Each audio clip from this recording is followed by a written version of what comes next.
नमस्कार साथियों, आगे बढ़ते हैं और हम बात करते हैं MP board class 10th NCERT maths अध्याय नंबर 14 सांख्यिकी प्रश्नावली 14.1 से। आज का हमारा पहला क्वेश्चन है। पहला क्वेश्चन आपको काफ़ी बड़ा दिया हुआ है।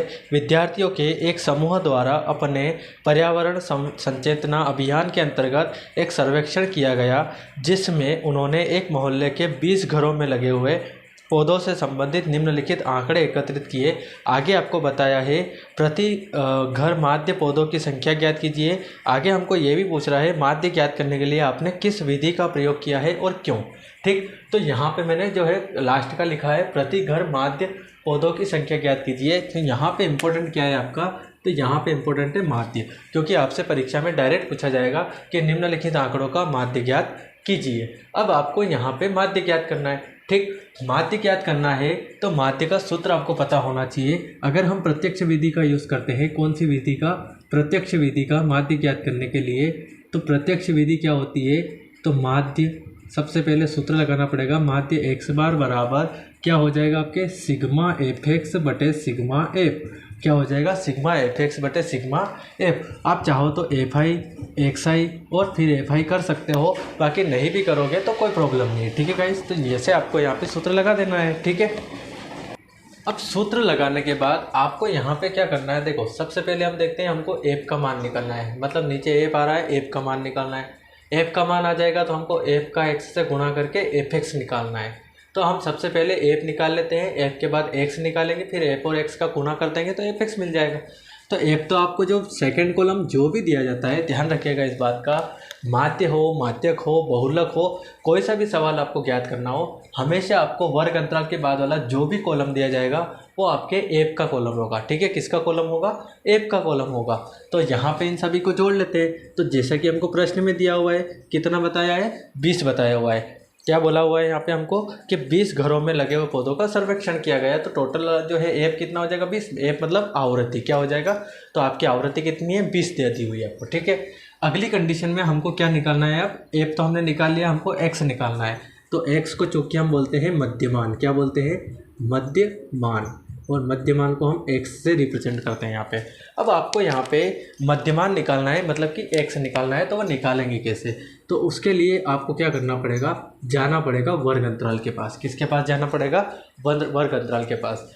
वर्ग अंतराल में आपको पहले दिया है 0 से 2, तो आपको क्या करना है, 0 से 2 मतलब इन दोनों को जोड़ के 2 का भाग लगा देना है। तो 0 और 2 2 से 2 का कैंसिल हो जाएगा, तो कितना बचेगा, 1 बचेगा। ठीक है, ऐसे आपको क्या करना है कि वर्ग अंतराल को जोड़ते जाना है, आधा करते जाना है, जोड़ते जाना है, आधा करते जाना है। 2 और 4 6, 6 का आधा कितना हो जाएगा, 3 हो जाएगा। 4 और 6 10, 10 का आधा कितना हो जाएगा, 5। तो अब यहाँ तक देखने के बाद हमने क्या देखा कि भाई इसमें हमने 2 जोड़ा तो हमें 3 मिल गया, 3 जोड़ा तो 5 मिल गया, 5 में 2 जोड़ेंगे तो अगला मिल जाएगा, उसमें 2 जोड़ेंगे तो अगला मिल जाएगा। मतलब इस तरफ 2-2 का अंतराल चल रहा है, तो हम 2-2 बढ़ा देते हैं। ये 7 9 11 और ये 13। ठीक है, तो ये आपने x का मान निकाल लिया।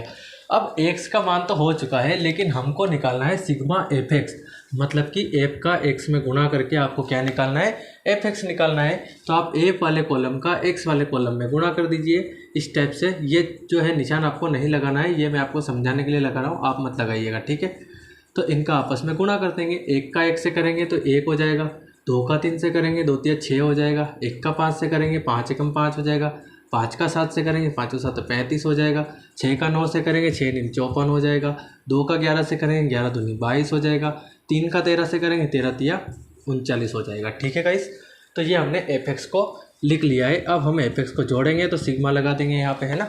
सिग्मा का मतलब होता ही है सभी आंकड़ों का बीजगणितीय योग। अब जब हम इन सबको जोड़ेंगे तो हमको मिलेगा 162। कितना मिलेगा, 162। अब हम सूत्र में मान रख देते हैं, तो x बार बराबर सिग्मा एफ एक्स आपके 162 है और सिग्मा एफ आपका 20 है। ठीक है गाइस, काट देंगे, 2 एकम 2 और 0, यहाँ पे 2 8 16, 2 एकम 2, तो ये 81 बटे कितना मिल रहा है हमको, 10 मिल रहा है। ठीक, अब यहाँ पे जब हम 10 का भाग 81 में लगाएंगे, क्या करेंगे यहाँ पे, जब 10 का भाग 81 में लगाएंगे तो क्या आंसर आएगा, तो ये आएगा 8.1। कितना आएगा, 8.1। या फिर आप ऐसे भी कर सकते हो, नीचे जितनी जीरो आती है ऊपर उतने अंक छोड़ के दशमलव लगा देना। नीचे 1 जीरो आई है तो 1 अंक छोड़ के दशमलव लगा दिया हमने, ये 1 अंक छोड़ के दशमलव लगा दिया।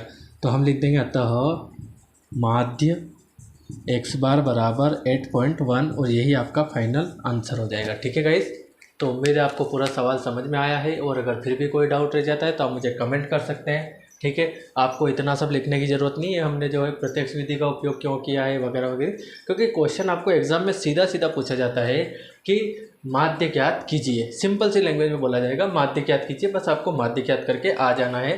ठीक, हाँ, अगर आपसे पूछा जाए कौन सी विधि का यूज़ कर रहे हो तो आप बता देना प्रत्यक्ष विधि। कौन सी विधि यूज़ की हमने?